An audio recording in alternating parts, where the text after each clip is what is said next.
서점이 미어터지는 불금을 꿈꾸는 책 팟캐스트 금요일 책에 빠지다 20회 시작하겠습니다.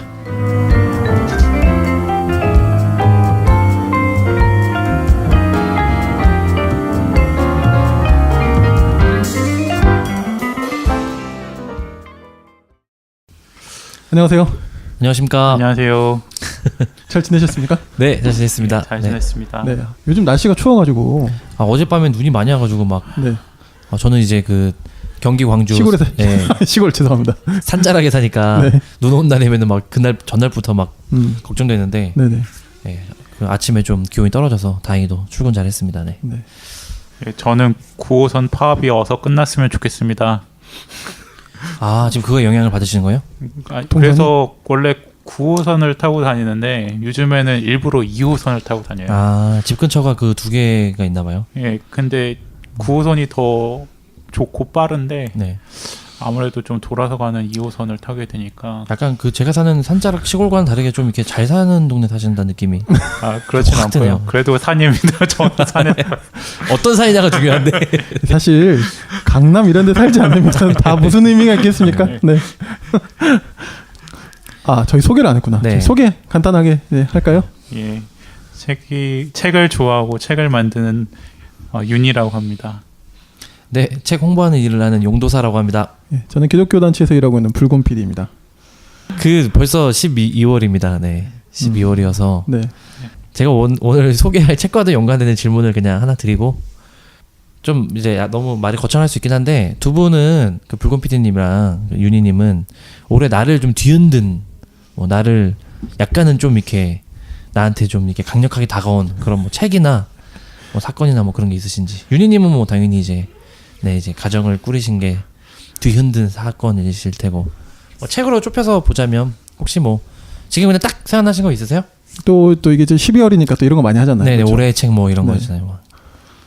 저는 책을 잘 안 읽긴 하는데 꼭 책 안 읽으시는 분이 책 팟캐스트를 기획을 해서 같이 읽자는 차원에서 그렇게 봐주시고 제가 그냥 읽은 책에 한정하자면 저는 일단 꼽자면 저는 저번에 했던 김혜진 작가님의 딸에 대해를 좀 꼽고 싶어요. 그렇군요. 네네. 그 전에 책을 꼽으실 줄 알았는데. 그 전에 책? 그 전에 이제 저랑 거요? 같이 막 녹음하고 했던 책도 많잖아요. 네네, 그쵸. 네네, 근데 딸에 대한. 근데 또 너무 또 유명한 또 책은 안 하고 싶은 약간 좀 그런 마음? 마이너틱한 그런. 네, 윤희님은 혹시? 저는 아무래도 책을 만들고 있다 보니까 제가 편집하고 있는 책을 읽는 것에도 사실 허덕이기 쉬운데 저는 올해 이제 인간이라는 주제에 관심을 많이 가지게 된 것 같아요. 그래서 인간과 관련된 책이 저에겐 많이 와닿았고 아쉽게도 제가 호모 데우스를 읽지를 못했어요. 그게 어떻게 보면 되게 중요한 책인데 지금 따로 읽지 못했고 대신 좀 지난 책이지만 저에게 좀 많이 생각을 하게 하고 좀 관심을 가지게 된 인간다움에 대해서 고민하게 된 책이라고 하면 좀 지난 책이긴 한데 2011년에 출간된 마사 누스바움이라는 사람의 영량의 창조라는 책이 있습니다. 영향의 창조요? 영량. 예, 영량의 창조라는 책이 있는데 저는 다 지금 처음 들어보는 거여서 그래요. 그 책이 노스 뭐요? 누스바움은 들어보죠. 무슨 음식 이름인 줄 알았는데. 아무튼 그 죄송합니다. 책이 아무래도 인간다운 삶을 어떻게 유지시킬 것인가, 그 사람의 역량을 높임으로써 인간다운 생활을 어떻게 지원해주고 그 역량을 개발함으로써 사람을 살게 해준다.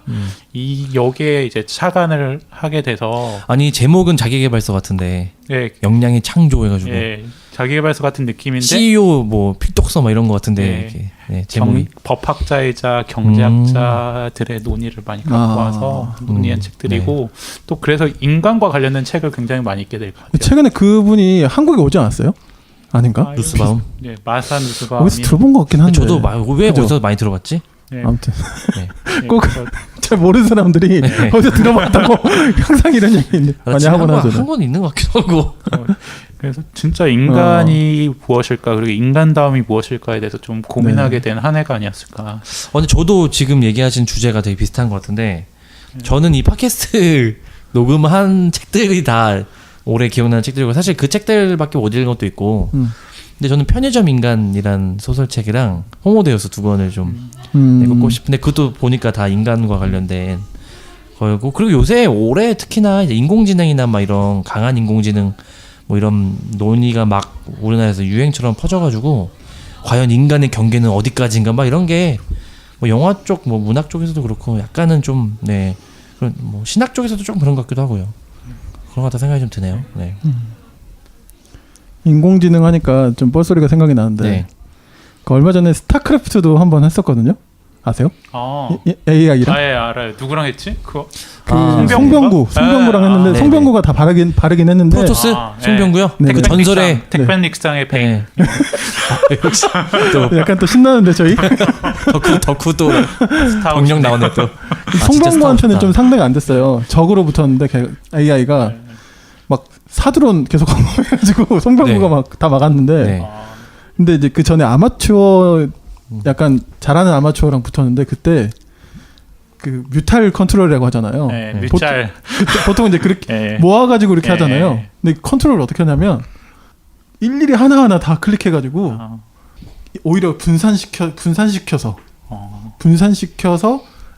그러니까 각 한 마리당 다 그 어택당 그러니까 그걸 찍는 거예요. 그 영상이 있거든요. AI가 네, 기가 막힙니다. 그게. 봐야겠다. 보면. 봐야겠다. 나중에 한번 보세요. 네. 나중에 아니고 오늘 끝나고 바로 봐야 될 것 같아요. 지극히 뻘소리였는데 갑자기 그게 생각이 나네요. 아니 근데 바둑도 지금 다 지고 그랬는데 그 송병구 이겼다니까 되게 뿌듯하네요. 같은 인간으로서. 그렇군요. 바로 배틀넷 가시는 거 아닌지. 오늘 뭐 아시아 서버로 합니까? 네, 아시아 서버. 네. 다들 괜찮으세요? 걸리면 손모가지 날아간다. 지루한 평일뒤 찾아온 불금 그동안 못 읽은 책을 읽자고 결국에 남는 건 마음의 양식 그리고 전보다 성숙한 당신 금요일 책에 빠지다. 네, 오늘 제가 이제 소개할 책이 세상을 뒤흔든 사상이란 제목으로 나온 책입니다. 제목이 세상을 뒤흔든 사상. 네. 네. 김호기 님이 지으셨고요. 메디치에서 불과 9월에 네, 나온 책이고요. 이게 제가 받은 책 최근에 지금 얼마 전에 구했는데 이게 4쇄예요. 네, 3쇄네요. 네, 아무튼 좀 이렇게 약간 요새 좀 잘 나가는 책인 것 같고 표지가 이게 사실은 제목이나 뭐 이런 것들은 조금 약간 고려할 수 있는데 제 생각에는 표지나 이런 컬러나 이런 것들이 좀 상당히 책에 좀 눈에 띄게 해준 게 아닌가 저는 그런 생각이 좀 들었어요. 저는 이북으로 사서. 이북으로 사셨어요? 예. 그러셨군요. 이북으로 읽었거든요. 그래서 부제는 현대의 고전을 읽는다. 그래서 부제에서 책이 어떤 책인지 알 수 있고요. 그래서 김호기 교수는 그 이제 연세대학교 사회학 교수신데요. 그 경향신문에 연재했던 일종의 서평 책 모음집입니다. 그러니까 서평 모음집이라고 할 수 간단히 말하면 그런 책이고요. 그래서 뭐 목차는 아주 단순하게 그냥 이제 책 구성으로 돼 있는 책이에요. 네. 뭐 저자시니까 김호기 교수님을 간단하게 좀 소개해 주시죠. 네, 그래서 김호기 님은요. 1960년 경기도 양주에서 태어나셨고 연세대에서 이제 학부랑 대학원에서 사회학 공부하시고 독일에서 이제 박사 받고 오셔서 1992년부터 연세대 이제 모교에서 사회학과 교수로 재직 중이시고요. 그 보니까 이제 뭐 지금 현재 문재인 정부 국정기획자문위원회 위원을 맡고 계신 것 같아요. 그래서 이제 정치권에도 좀 활발히 활동하는 그런 이제 사회학자 지식인이신 것 같고요. 주요 책은 현대 자본주의 한국 사회, 한국의 현대성과 사회 변동, 한국의 시민사회, 현실과 유토피아 사이에서 뭐 이런 여러 가지 책을 내셨고 보니까 이제 시민사회, 뭐 지식인, 시대정신 이런 것들이 이 저자분의 좀 주요 키워드인 것 같아요. 연구 주요 키워드여서 시민사회에 대한 관심이 많으신 이제 학자다 보니까 시민사회에 직접 참여하고 그런 정치권에도 계속 이렇게 좀 하시는 그런 느낌을 많이 받았어요. 그리고 김호기 교수님이 사회학과 교수님이셔서 그런 것도 있는데 네. 그러니까 이런저런 활동도 사회적인 활동도 많이 하셨어요. 그렇군요. 그리고 이제 제가 일하던 단체에서 전에 이제 2014년에 네. 세월호 참사 이제 터졌을 때 그때 저희가 이제 몇 번 세미나를 한번 한 적이 있었어요. 기획으로. 네. 그때 이제 김호기 교수님 한번 모신 적도 있었거든요. 그러셨구나. 네. 어떠셨어요 그때? 그때 이제 2014년이니까 네. 다들 막 멘붕에 빠져 있고 그렇죠. 이제 우리가 어떡하냐 막 그래 약간 그런 취지로 이제 했는데 뭐 충실하게 이야기 잘 해주셨고 네. 또 뭐 그럴 인간이라면 당연한 거긴 한데 아마 인간이 아닌 뭐 503호 이런 분들도 있지만 당연히 뭐지 사실 기독교 단체가 어쨌든 주관하는 행사라 좀 부담스러울 수 있는데 그런 거 그냥 마다 않고 그냥 네. 오셔가지고 되게 좋은 시간 만들어 주셨죠. 네, 뭐 기독교인 아니신 것 기독교인이시긴 해요. 아, 기독교인이세요? 제가 그러시군요. 알기로는. 네네. 저는 이제 이 책을 통해서 이제 처음 알아서 저도 이 책을 어떻게 알게 됐는지 모르겠지만 어쨌든 알고리즘으로 또 알게 됐겠죠.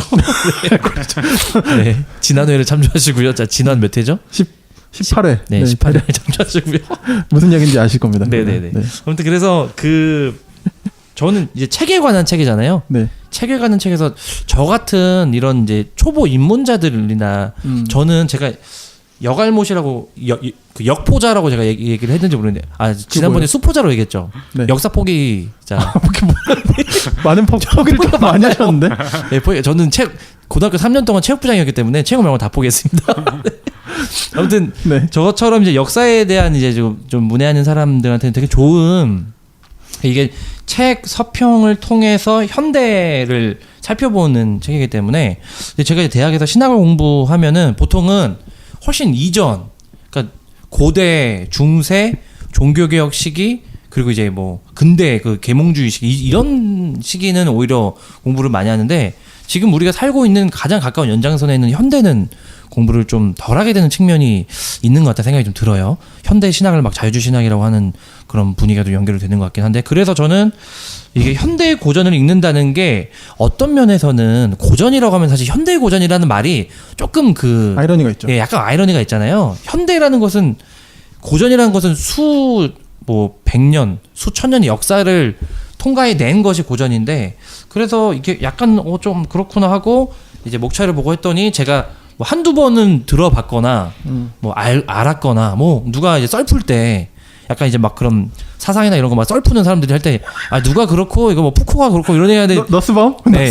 누스밤 그렇고 예를 들면 뭐 데리다가 그러고 뭐 이런 얘기 하는데 저는 1도 모르는데 그냥 아는 척 해야 되고 막 이런 거 근데 이 목차를 보니까 저의 그런 어떤 열등의식을 좀 많이 욕구를 채워줄 수 있을 것 같아서 제가 정말 솔직히 그래서 골랐고요. 그래서 이 목차를 보시면 40권을 이 저자분이 고민해서 이제 진보와 보수의 균형 뭐 여러 가지를 인문학과 사회과학 그리고 미국과 유럽의 지성을 균형을 잡아서 이제 40권을 고민해서 고르신 책이라고 하더라고요. 그래서 뭐 몇 권만 제가 이제 대표적인 것만 읽어보면 조지 오웰의 1984 이거를 1984라 부르나요? 1984라 부르나요? 전 이것도 부릅니다. 네, 그리고 그냥 부르시는 것 같은데. 네. 움베르토 에코의 장미의 이름, 네 그리고 뭐 한나 아렌트의 인간의 조건, 토마스 쿤의 과학혁명의 구조, 존 롤즈의 정의론, 에드워드 윌슨의 사회 생물학, 그리고 앤서니 기든스의 제3의 길, 토마 피케티의 21세기 자본, 임마누엘 카스텔의 정보시대, 레이첼 카슨의 침묵의 봄, 마셜 맥루언의 미디어의 이해, 에드워드 사이드의 오리엔탈리즘, 놈 촘스키의 지식인의 책무, 제로드 다이아몬드의 총균쇠, 수전 손특의 타인의 고통 이런 책들로 40권이 구성이 되어 있고요. 목차는 총 5장으로 구성이 되는데 머릿말 지나서 1장 첫 번째는 문학과 역사에서 7권을 네, 7권을 다루고 그리고 철학과 자연과학 그리고 정치와 경제 그리고 사회 그리고 마지막으로 문화, 여성, 환경, 지식인 이렇게 5가지 카테고리를 나눠서 40권을 소개하는 책입니다. 네, 그래서 이 목차를 보면 알 수 있듯이 이 저자분의 이 책 선정에서도 저자의 어떤 성향이 좀 드러난다고 생각해요. 그래서 이 사회학, 사회과학 그리고 어떤 이 경제와 정치, 철학 관련 책들이 정말 집중이 돼 있고요. 물론 그 말은 이 현대 사회가 그 분야를 바탕으로 하는 것도 맞는데 한편으로는 과학 쪽이 많이 약해요. 그래서 저자도 고백을 하거든요. 그래서 철학과 자연과학이 이제 2번째 목차 챕터인데 여기에서 말 그대로 과학에 관련된 책은 2권밖에 안 되고 나머지는 다 철학 관련된 책이에요. 그래서 본인도 이제 과학적으로 많이 부족하다 이제 얘기를 하시는데 제 생각에는 우리 탈현대라고 하는 이 현대에 이어지는 이 현실 세계를 형성하는 이제 정말 중요한 사상 중에서는 과학이 앞으로는 과학이 더 중요할 것 같다는 생각이 드는데 그 지점에서는 이제 그런 좀 특징, 그 아쉬움이 좀 목차에서 드러난다는 생각도 좀 했습니다. 네. 윤희님 좀 뭐 책 읽으시면서 어떠셨어요? 저는 이 책이 책 읽기를 위한 지도 같다는 생각이 많이 들었어요. 그러니까 그 좀 전반적인 사회 사상을 이해하기 위해서 좀 읽어야 될 책들에 대한 목록을 잘 제시해주고 또 책에 대해서 조예가 깊은 사람들이 보기에는 내가 아는 책이 나왔으면 좀 반갑고 또 내가 이것들을 읽어왔구나라는 것들을 확인하는 형태가 될 수도 있겠고 또 책을 어떤 독서력이 좀 짧거나 좀 책을 어려워하시는 분들에게는 좀 사회과학 공부에 있어서 이런 책들을 읽어가야 되는구나를 좀 잘 알려주는 책이라고 느껴서 저는 이제 뭐 이 40권의 책도 책이지만 그 40권, 그러니까 책 한 권을 소개하면서 그거에 파생되는 책들을 저자가 잘 소개해주고 있고 저도 뭐 이 40권의 책을 다 읽지는 못했고 또 물론 뭐 많은 책들을 알고 있긴 하지만 저도 이제 처음 보거나 잘 모르는 책들이 있었거든요. 근데 중간중간 잘 아는 책들 같은 경우에는 거기에 또 그 책을 설명해 주거나 그거와 파생되는 책들을 잘 소개해 줌으로써 좀 따라가기에 저는 개인적으로 좀 재밌게 읽어서 이거를 좀 계속 보관하고 싶어서 핸드폰에 보관하고 싶어서 이북으로 샀거든요. 그러셨구나. 아까 저 책을 잘 모르거나 할 때 저를 쳐다보고 얘기를 하시더라고요. 제가 원래 이렇게 좀 제 얘기 안 해도 잘 아시잖아요. 제 얘기 안 해도 저 얘기한다고 생각하고. 저도 가만히 있는데 왜 그러세요? 읽은 책이 없어 여기. 저는 읽은 책이 진짜 없고요. 근데 책명이나 저자명은 한 절반 정도는 들어본 것 같고 저자명은 절반 정도, 책명은 한 3분의 1 정도만 들어본 것 같아서 그래서 지금 윤희님 말씀하신 것 되게 공감이 돼서 지용도 같다는 생각이 들고 약간 모범적인 서평, 이 서평이라는 게 어떻게 사회와도 좀 융합되고 이 책의 내용에도 충실하면서도 한국 사회에도 마지막에 가능하면 맨 마지막에 각 장마다 마지막 이 책이 한국 사회에 어떤 연결이 되고 어떤 영향을 미쳤는지를 간단하게 다루거든요. 근데 그리고 전체적으로 글이 되게 쉬워요. 그리고 되게 쉽고 약간 얇아요. 얇아서 정말 말 그대로 이 책에 대한 입문 정도인데 그럼에도 이제 사회학 교수시기 때문에 전혀 이렇게 깊이가 없다거나 그런 건 아니고 되게 이렇게 좀 저는 약간 덤덤하면서도 담백하고 그러면서도 이렇게 좀 균형 잡혔다 그런 생각이 들어서 제가 이번에 이 책을 살펴보면서 저자 유튜브 이제 검색을 해봤거든요. 최근에 TBS 어떤 프로그램에 나와서 이 책을 직접 저자가 소개하는 그 프로가 있더라고요. 그래요? 네, 그걸 잠깐 봤는데 저자분도 좀 이게 말씀도 이게 좀 덤덤하시고 그 좀 반대로 좀 제가 죄송하지만 안 좋게 말하면 좀 노잼 같은 향기도 조금 나는 그런 느낌이에요. 책도 그런 것 같아요. 책도 덤덤하고 담백하고 균형 잡혀 있기 때문에 어떤 면에서 이 책 전체를 강렬하게 사로잡는 어떤 특징이나 그런 게 없고 저자가 되게 이 책 소개, 선별, 그 책에 대한 소개 전반적으로 되게 균형 잡혀 있고 약간 이게 종합적이다 이런 생각이 좀 들었습니다. 아무래도 이제 신문에 연재하기 위한 글이었다 보니 굉장히 압축적으로 하는 게 관건이었을 것 같아요, 그렇죠? 또 대중적으로 잘 쓰셔야 될 것 같고 그게 이제 과제였을 텐데 어쨌든 이렇게 모아놓으니까 되게 한 권에 좋은 책이 된 것 같아요. 어떻게 보니까 또 책 표지가 보니까 되게 인상적인 것 같아요. 존 롤스, 위르겐 하버마스, 미셸 푸코, 토마스 쿤, 에드워드 사이드가 이게 하나의 끈에 묶여있는 듯한 표지여서 이 표지도 약간 인상적이라는 생각이 순간 들었습니다. 그래서 저는 이게 메비우스 띠 같은 그런 느낌이잖아요. 뭐 영원히 고통받는 근데 아직 읽지 못하는 것들아 이러면서 내 사상은 어쨌든 연결돼 있다라는 느낌을 많이 받게 되는 그렇죠. 것 같아요. 사실 그러면서 누가 누구의 영향을 받고 뭐 다 이런 거니까. 그래서 그 경향신문에 연재할 때는 39권을 다뤘고요. 책으로 출간하면서 수전 손택의 타인의 고통을 한 권을 추가해서 그렇구나. 40권을 좀 이제 맞췄고요. 이게 그 책 맨 처음 보면은 그 이렇게 이제 헌정사가 돼 있어요. 제인에게 사유의 열정을 언제나 간직하길 이렇게 되어 있어요. 그래서 저는 이게 혹시 문재인 대통령을 얘기하시는 건가? 진짜? 제인? 근데 이게 보니까 딸 이름이 제인이라고 하더라고요. 아 진짜. 따님 이름이 아마 김제인님인 것 같아요. 그리고 따님도 아버지를 따라서 정치 외교인가 이쪽 공부를 지금 하는 대학생이라고 이렇게 얘기하셔서 딸이 이 출간 관련해서 이 책을 읽고 되게 평을 많이 해주고 되게 좋은 어떤 그 대화 상대자가 되줬다고 해서 그런 그 책의 어떤 헌정사를 보면 또 책에 또 풍기는 향기가 또 달라지잖아요. 그래서 한결 부드러워지는 게 좀 있네요. 네네네. 딸에게 한다 보니까 이게 정말 딸의 입장에서 읽을 때 정말 아주 좋은 아버지의 어떤 이게 교육적인 또 그런 것도 있겠구나 이런. 그래서 좀 뭔가 좀 이게 책은 되게 그런 걸 전혀 담지하는 내용은 아닌데 약간 부드럽다는 느낌은 개인적으로 들었어요. 네. 좀 전반적으로 부드럽고 잘 읽힌다 그런 생각이 들었습니다. 따님에게 헌정하셨다니 다행입니다. 만약 대통령이었으면 그래서 제인에게 이러셔서 맨 처음엔 뭐지? 문바들한테 사고 최소 편집 이거 안 돼. 사랑합니다. 네.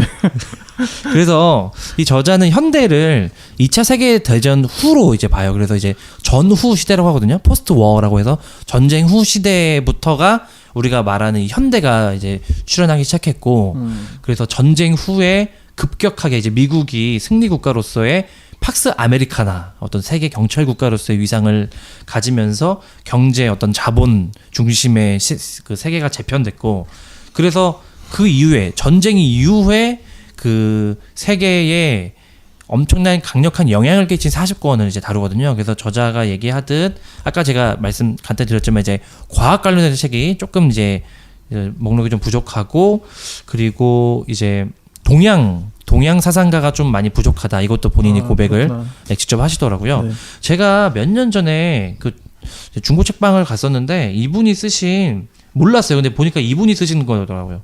시대정신과 지식인이라고 해서 한국의 오래된 그 지식인부터 해가지고 노무현 대통령 시대까지 인물들 중심으로 이제 해서 제 생각에는 한국이나 이 동양 어떤 사상가들에게 관심이 없는 건 아니지만 그래도 정직하게 본인이 공부했을 때 현대를 뒤흔든 사상의 책을 골랐을 때는 여전히 이 영미권과 이제 유럽의 책들이 거의 다 포진했어야 된다고 보시는 것 같다는 생각이 들었어요. 그래서 좀 정직하다는 생각도 좀 들었고요. 그래서 이 책은 그 이제 한 장 한 장 어떤 서평에 정말 모범 같은 느낌이 많이 들었어요. 저도 뭐 서평도 조금 써보고 책을 좋아하면은 막 책에 대한 리뷰를 쓰고 이런 걸 좋아하잖아요. 근데 이분은 책에 대해서 어떤 이제 보시면 알겠지만 한 각 장마다 본인이 뽑아낸 인용문을 매일 이게 또 출판사에서 되게 큰 포인트로 이렇게 폰트로 딱 이렇게 때렸고, 그리고 다음에 이제 책에 대한 이제 그 서론을 한 다음에 책의 주요 내용 얘기하고, 그 다음에 이거에 대한 뭐 논쟁점이라든지 좀 심화한 내용 하고, 재밌는 거는 이 책의 한국적인 영향 이런 것까지 다뤄요. 그리고 나서 저는 이 지점에서 너무 좋았는데, 제가 출판사에서 일해서 그런지 모르겠지만 각 장마다 이 책이 한국 표지를 사진을 찍어서 이 책이 누구누구에 의해서 우리말로 옮겨졌고 뭐 그런 약간 또 포인트가 담겨 있어요. 그래서 보니까 이 40권이 다 우리나라로 오래전부터 다 번역이 다 됐더라고요. 그래서 중요한 책이기 때문에 당연히 담겼고, 또 그런 걸 꼽으신 거 아닐까요, 그렇죠? 네, 네, 좀 뭐 약간 그런 것도 의도된 것 같아요. 그런 것 같아요. 경향신문에 소개하신 거 보니까 절판된 책도 있어서 좀 아쉽더라고요. 아 그래요? 네, 그렇구나. 뭐 그런 책들이지만 절판이 됐지만 이렇게 또 소개가 됐으니 또 책의 어떤 부활을 계기가 돼줄 수도 있겠다는 생각도 드네요. 그래서 제가 몇 권만 좀 간단히 소개를 좀 해드리도록 하겠습니다. 그래서 맨 처음 첫 번째 소개하는 책이 문학과 역사학 챕터인데요. 제목이 빅 브라더와 디스토피아. 그래서 조지 오웰의 1984를 첫 책으로 꼽아요. 그리고 이 책을 정말로 이 현대를 형성한 정말 중요한 책, 그리고 지금까지도 예언자적인 어떤 책으로 저자도 꼽는 것 같아요. 지난번 팟캐스트에서 윤희님이 빅 브라더 이 1984 얘기하셨잖아요. 그렇죠? 지지난 팟캐스트였던 것 같아요. 그러니까요. 저는 사실 조조 1984 이름만 들었거든요. 이번에 윤희님 얘기하신 게 생각나서 읽어봤더니 정말 이 어떤 그 빅브라더가 우리나라에 정말 실제로 정말 존재하는 것 같은 어떤 이 현재성이 너무 강력해서 와 저는 이 책이 좋은 게 이 책만 읽고 약간 읽은 척하는 사실 그런 썰 풀고 그게 아니고 정말 이 중에서 몇 권은 이거는 정말 내가 소장해서 다시 읽어야겠다 이 생각이 들게끔 하는 약간 그런 어떤 절제미도 조금 있다는 생각이 좀 들었어요. 그래서 그런 점이 좋았고요. 그래도 서평의 미덕이잖아요. 네네. 서평의 그러니까요. 최고의 가치. 다 읽은 것 같은 그런 느낌이 아닌 그 책을 읽게끔 만들어주는. 네, 저는 그런 힘이 있다고 인도해주는. 생각합니다. 네.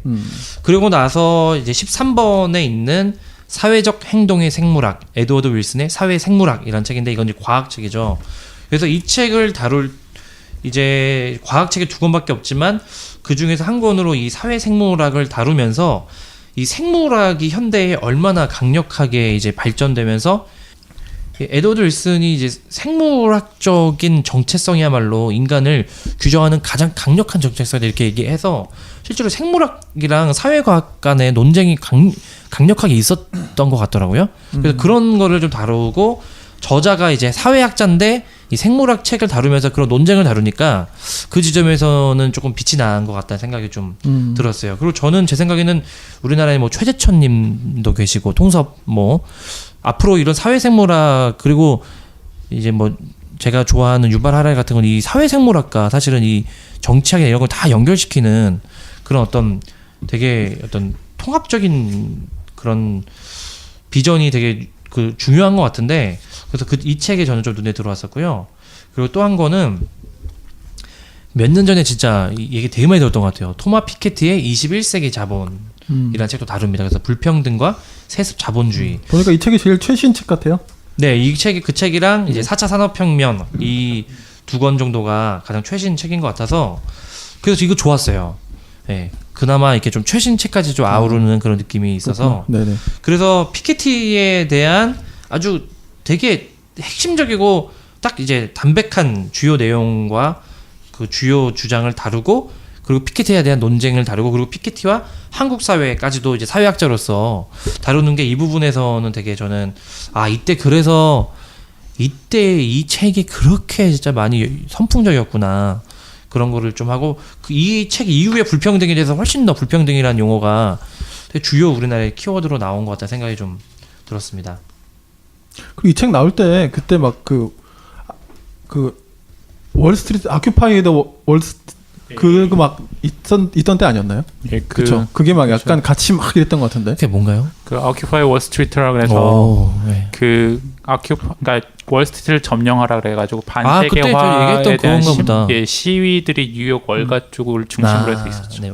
행진하고 월가 점령 시위 그게 그 영화 뭐라고요? Occupied? Occupy Wall Street. 야, Wall Street. 사실 월가를 점령하라 하면 되는데 그러니까요. 있는 척 해보고 싶었어요. 저 월가 점령을 알고 있었는데 지금 무슨 다른 얘기인 줄 알고. 그리고 마지막으로 또 한 권만 더 소개를 해드리고 싶은데요. 네. 34번의 페미니즘의 도전. 그래서 베티 프리단의 여성의 신비라는 책입니다. 그래서 그 아까 말씀드렸다시피 이 책 그 각 장 맨 앞에 이제 핵심적이라고 생각하는 저자가 생각하는 문장을 인용을 하는데 이건 이렇게 인용했어요. 이제 다운표가 되는데요. 실제로 그녀의 집은 일종의 안전한 포로 수용소가 아닌가? 여성의 신비라는 관념 속에 사는 여성들은 자신을 가정이라는 좁은 벽 속에 가두어 놓지 않았는가? 이렇게 이 문장을 담았고요. 그래서 이제 여성의 신비라는 책은 이제 자유주의적 페미니즘 전통에서 페미니즘 전후의 어떤 강력한 논쟁과 훨씬 더 페미니즘 이제 논의를 더 일으킨 폭발적인 어떤 책으로 이제 평가가 되고요. 그리고 또 이제 저자가 마지막에 페미니즘과 한국 사회를 또 다룹니다. 그러면서 우리나라에서 여성학을 선도해온 어떤 선구적인 페미니스트 학자로서 이효재님을 소개를 하면서 이제 우리나라의 페미니즘 사실 논의가 이제는 일반인들에게 좀 익숙하잖아요. 그런 부분까지 좀 다루고 있어서 저는 개인적으로 좋았어요. 네. 네, 그래서 이 목차를 이 40권을 보니까요. 페미니즘 얘기를 하면서 보니까 이 40명의 사상가 중에서 여성 저자가 5명밖에 안 됩니다. 이것은 보면서 저는 두 가지가 생각이 떠오르는데 실제로 현대 사회를 형성한 전쟁 이후 시대가 여전히 어쨌든 남성 중심적인 어떤 사상이 중심이 된 거는 맞는 것 같고요. 그래서 이건 어쩔 수 없는 측면이 있겠지만 그럼에도 여전히 이 어떤 남성과 여성, 여성과 남성의 그런 이런 여러 가지 차별 같은 것들이 사상적인 측면에서도 차별과 좀 공정하지 못함 이런 것들이 충분히 있지 않나? 그런 갑자기 만약에 옛날 같았으면은 제가 이런 거 가지고 저자가 남녀 이렇게 좀 구분이 됐네 이런 걸 못 봤을 텐데 요새는 이런 어떤 성비라든지 이런 게 눈에 들어오고 계속 하더라고요. 그래서 저는 개인적으로는 그런 측면에서 또 그 저희 세대가 또 어떤 사상이라든지 현대 사회를 보면서 또 판단할 수 있는 또 다른 중거점들이 생기지 않았나 그런 생각이 좀 들었습니다. 네.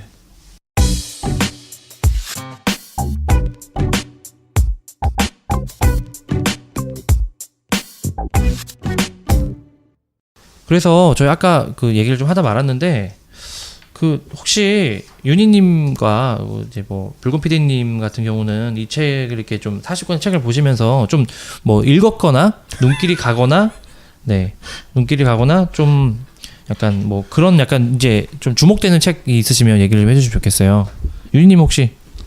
저는 되게 주목되는 책들이 많고 제가 좋아했던 책들이 굉장히 리스트에 많이 포함되어 있어서 일단 읽은 책 어떤 거 읽으셨어요? 많이 읽으셨을 것 같아요. 몇 권 정도 읽으셨어요? 조지 오웰, 이제 한나 아렌트 인간의 조건, 그리고 그 외 파생되는 책들이 더 있긴 한데 에리 브롬의 소유냐 존재냐, 그다음에 그 로버트 달의 책, 그리고 세무엘 헌팅턴의 문명의 충돌, 제3의 길, 감시와 처벌, 제3의 물결. 언제 읽으셨어요 이런 거 다? 근데 제3의 길이랑 왜 읽으셨어요? 화내시는 거 물결은 고등학교 때 읽었던 거 같아요. 고등학교 때 읽으셨어요? 네.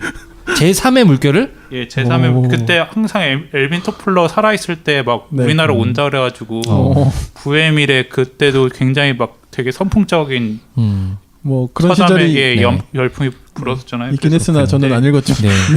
관심이 있었는데 저에게 좀 크게 영향을 준 책을 참 꼽기가 어렵네요. 한 권만 꼽자면 참 어려운데 첨언으로 해서 울리백의 위험사회 같은 경우에는 도서정가제 이전에 25,000원인데 도서정가제 시행된다고 하니까 50%에 팔더라고요.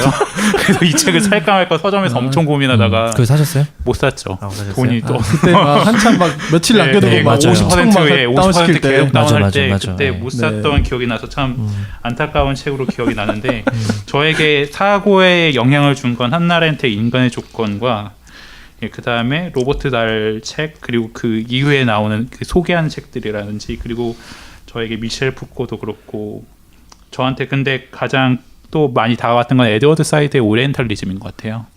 그래서 특히 인간의 조건이라는 건 정말 인간이 그러니까 아까 전에 계속 얘기를 한 거지만 저는 어쨌든 사람이 어떤 존재인가, 그리고 사람이 어떻게 행복을 누리고 사람이 어떤 행위를 함으로써 이제 사람다움을 유지하면서 그 사회나 어떤 인간 개별적으로 그러니까 존재적으로 어떻게 인간답게 살 수 있는가에 대해서 가장 먼저 고민하게 해준 책이 인간의 조건인 것 같고요.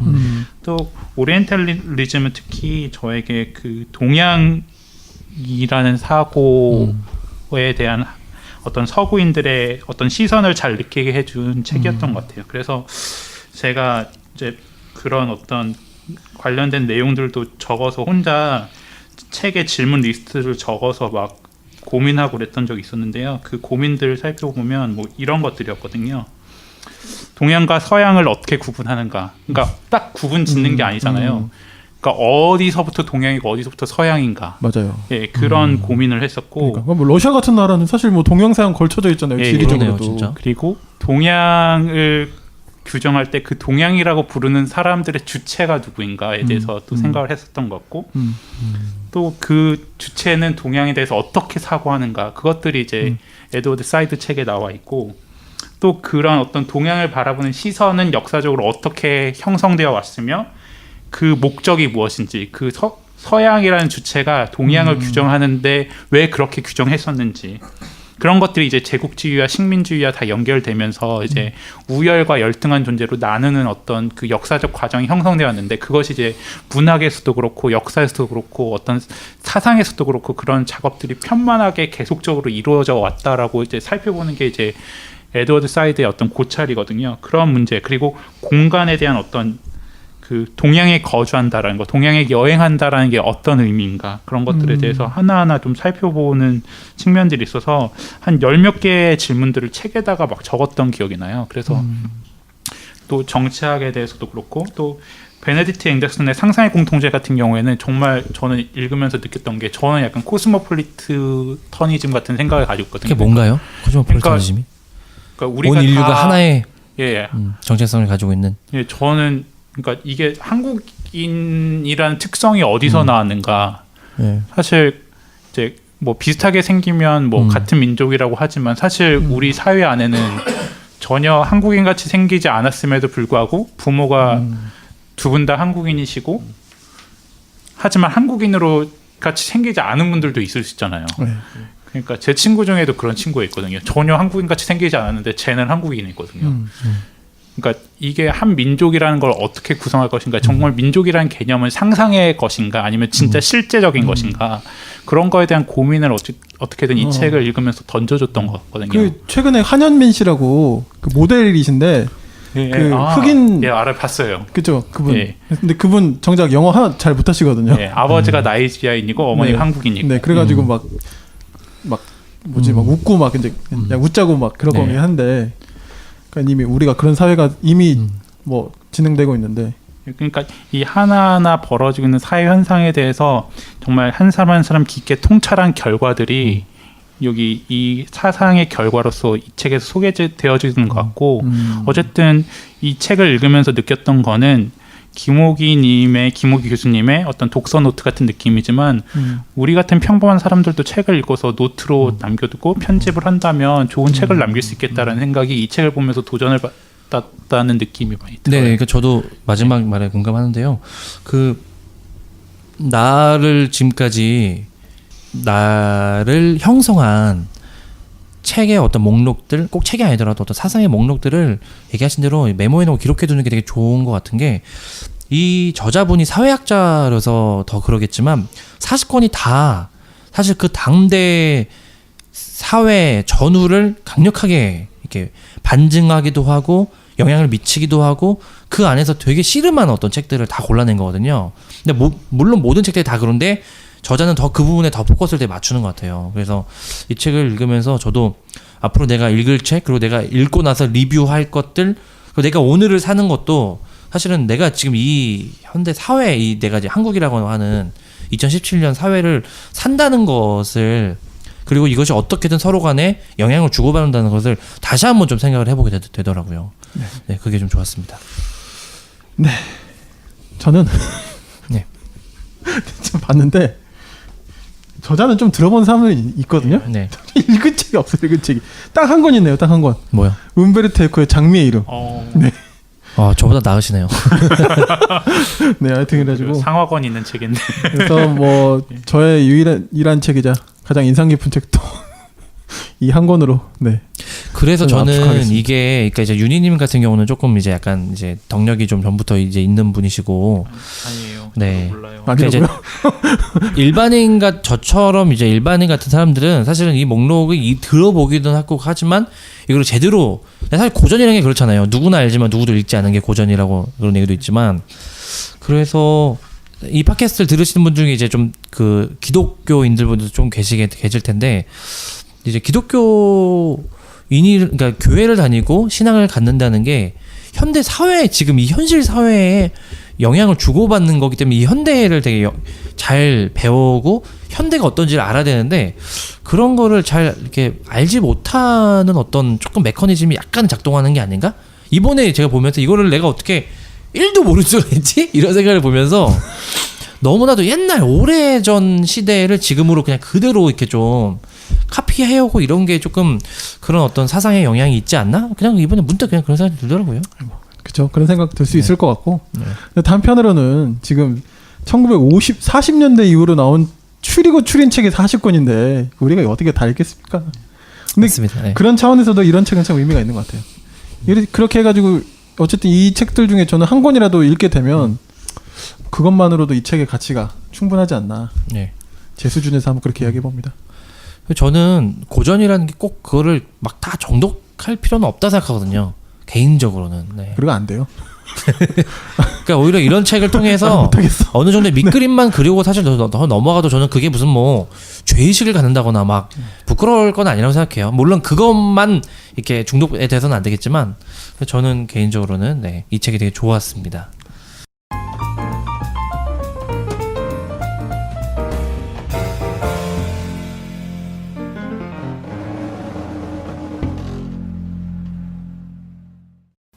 오늘 저희 김호기 교수님이 쓰신 세상을 뒤흔든 사상 부제로 현대 고전을 읽는다. 네, 메디치에서 나온 책 같이 함께 이야기 나눠봤고요. 네, 그럼 제가 머릿말에 나오는 이 저자의 글을 잠시 네, 낭독해드리고 마치도록 하겠습니다. 12쪽에 나오는 문장인데요. 이 책에서 다루는 고전은 사회학자로서의 내 삶을 관통하는 저작들이다. 나의 정체성 형성과 학문 연구에 깊은 영향을 미쳤고 그래서 내 강의를 듣는 학생들에게 가장 자주 추천하는 책들이다. 현대의 고전은 인간과 사회가 어떤 관계를 갖는지를 생각하게 할 뿐 아니라 그 인간과 사회가 지향해야 할 가치를 숙고하게 한다. 생각하고 숙고하는 사유의 힘이야말로 인간 존재의 궁극적 기반이다. 이러한 사유의 힘을 다른 이들과 함께 나누기 위해 이 책을 썼다. 현실의 눈으로 볼 때 사상은 한낱 관념에 머물러 있는 그 무엇에 불과할 수 있다. 그러나 학문의 눈으로 볼 때 사상은 한 개인의 성장이나 한 국가의 발전에서 방향과 목표를 제시한다. 오늘 20회 저희 금책바 오늘 이것으로 그러면 마무리하도록 하겠습니다. 두 분도 수고 많으셨습니다. 수고하셨습니다. 수고하셨습니다. 감사합니다.